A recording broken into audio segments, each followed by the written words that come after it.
Hello comrades, this is Shady here, and as you guys can tell by the title, inside today's video, I'm going to be doing my review of Terminator Dark Fate, so let's get right into it.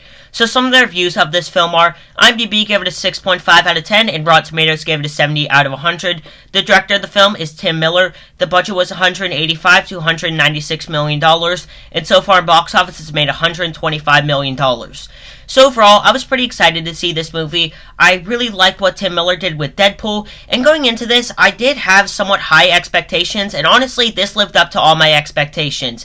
This is hands down the best Terminator. First off, the cast is great. Although he's not in the film that much, I really like Arnold Schwarzenegger. He gave a pretty good performance. Mackenzie Davis was great as Grace. She has some of the best action scenes in the movie, and I thought overall her character was written really well. They explore her backstory in an interesting way. Linda Hamilton was good as Sarah Connor, but I didn't love the way they wrote her character. They just tried to make her seem too cool, and it just didn't really work whatsoever. The special effects are great. The opening scene is awesome. The de-aging looks really good. And one thing that I really wanted to see with this film was new Terminator stuff, and they delivered with that. But probably the thing I was looking forward to most going into this movie was the action, and it's awesome.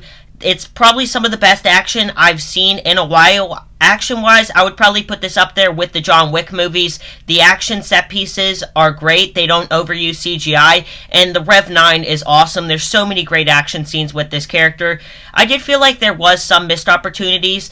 For instance, we see the characters on top of a train, and I felt like this would have been a really good action set piece, but nothing really comes up from it, but it's not really too big of a deal. I do have some minor complaints with the film. First off, at some points it can feel kind of cheesy and campy, but it's not that bad. You know, the original Terminator movies are cheesy in a way, so it would make sense that this would have campy and cheesy moments, and I did feel like the film could have been shorter. Towards the end, it did feel like it dragged on for a little bit too long, but overall, I really enjoyed this movie. It's hands down the best Terminator. If you haven't seen it, I would highly recommend checking it out, and guys, right now, I'm going to give Terminator Dark Fate a 9 out of 10. That's the video. Hopefully you guys did enjoy it. If you haven't done so, make sure to drop a like, subscribe, and turn that post notification bell, and I will see you guys in my next video. This is Chase on off. Peace out.